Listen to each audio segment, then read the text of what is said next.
When dealing with narcissistic people, you really cannot address issues with them. So you have to kind of keep it to yourself. If you have close, trusted friends, you can confide in them and tell them. Or you can tell a therapist. That's usually the one that most people like to go to. And that's fine. But you still have to have that knowledge that they're not going to own up to anything. Not fully, not 100%. And by that, I mean, in order to take full accountability for a mistake you have made or done, you have to acknowledge it. You have to accept that that is the truth. You have to apologize for it correctly, fully. No half-asses allowed. And then you have to make physical, visual changes so that that behavior or action does not happen again. You have to actually do that. They have to do that work, and they're not going to. They are not going to. And when you find out that truth, when you know that they're playing in your face and they're saying one thing to you, but they're saying something else behind your back, and there are children involved, especially if there are children involved. You can't just think about yourself. You have to think about you and the kids involved. It happens to them too. They get that double-sided version. They get half-ass apologies. They say, "Oh, I'm sorry you're going through this. I'm sorry that this has happened." They don't take any ounce of accountability to it. Someone who isn't narcissistic will admit their fault. "I am so sorry that I played a part in this, and this is what I'm doing to correct those behaviors. This is what I'm doing to make sure that I'm doing the right thing for all people involved in whatever situation you have going on, whether it be a conversation or whatever."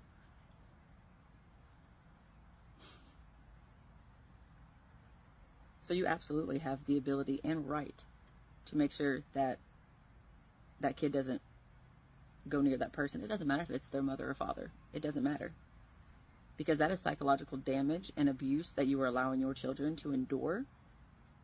It no longer becomes oh, well, it's better to have a mom or dad than to not have one at all. No. Not in that situation.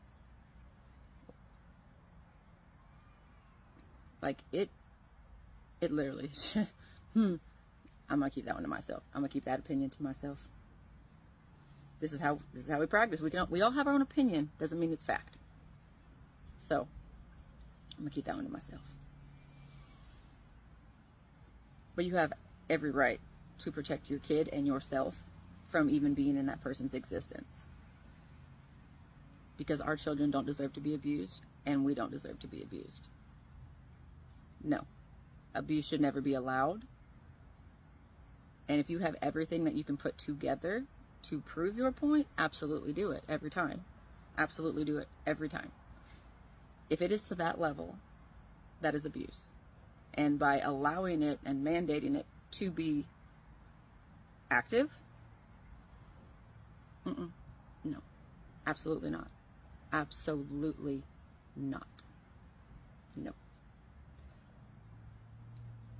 And watching my kid go through it is probably one of the most heartbreaking things I can ever witness, and not truly have as much control as I would like with that. I have to see how it affects them on so many levels. And it is absolutely frustrating and heartbreaking to watch them go through that and not really be able to do anything about it except just love them more and help them go through it as best as they will allow, and that you have the means to do.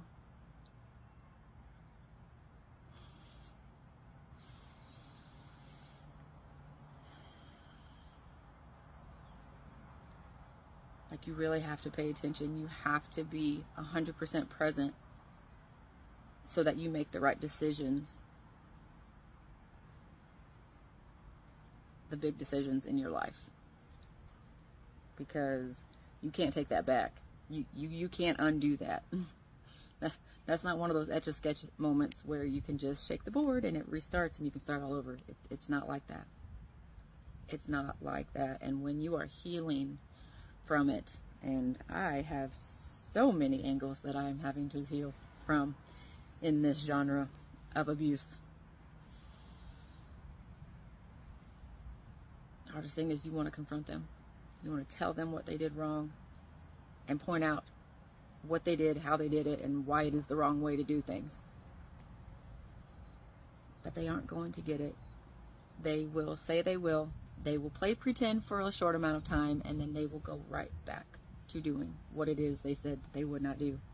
And if you bring it up, at that point, that's when they're like, oh, well, you're living in the past. No, you're playing it in my face right now in the present moment. That's now. That's still happening, which means you didn't fix it, which means now it's my decision to say, okay, am I going to allow myself to repeat this cycle over and over and over? Because patterns don't lie. Patterns are harder to break and fix and correct, but it is doable. So they have to be willing to do that work themselves. You can only sit by and wait and hold your breath for so long before you suffocate and die. You don't deserve that. Your children don't deserve that, because all of the abuse you endure as a parent, especially as a mother, the abuse you endure, you are allowing to continue. By allowing that abuse to continue, and no, I understand that it may take a while. I'm not saying that part, but once you figure it out, once you are conscious to it, now you're allowing it because now you know what's going on. That's the difference.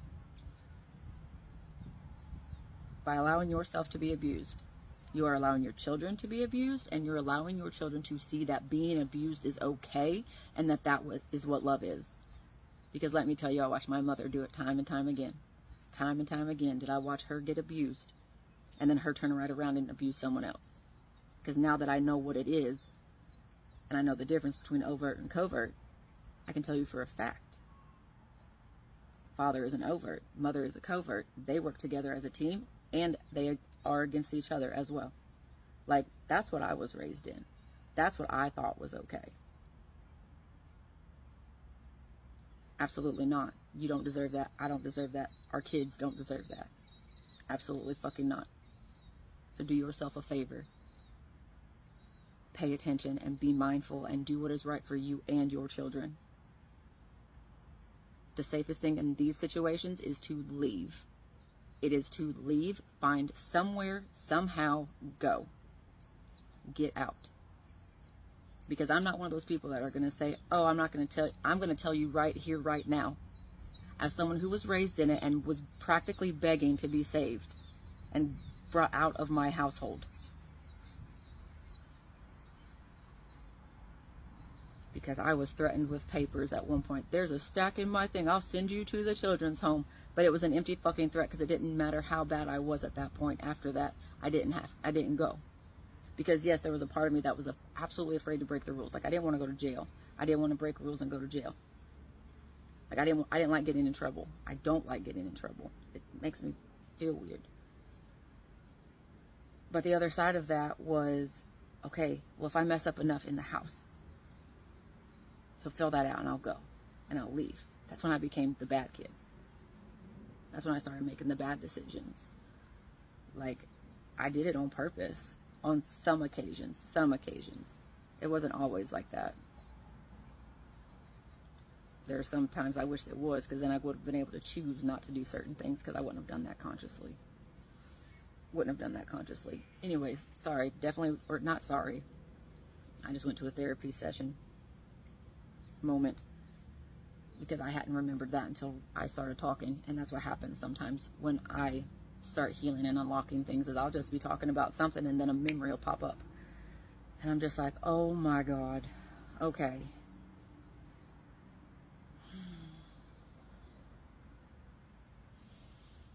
I'm processing them. That's how I detach my emotion from what I'm learning, because Right now is not the time.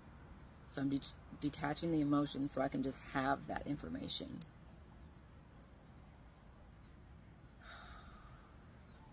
Because I know I have a big like breakdown coming to where I'm going to feel all of my emotions so I can release it and it's not stored in my body anymore. I just have to have the appropriate time and place so that it can be healthy as possible, because I'm not doing that to my kid. Absolutely not doing that to my kid.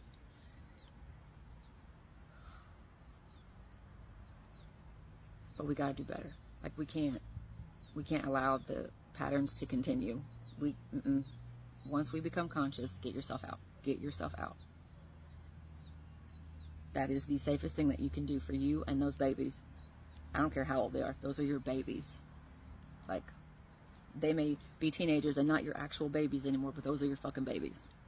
You know how we're always like, oh, baby stages? Those are your fucking babies. So treat them as such. Protect them as such. Don't coddle, but protect them as such. Because those are your babies. Those are your babies. And what you allow is what they will learn to take. Fuck narcissistic abuse. This is something I will advocate for the rest of my life. And this is a hill I will die on, because that shit don't fly over here.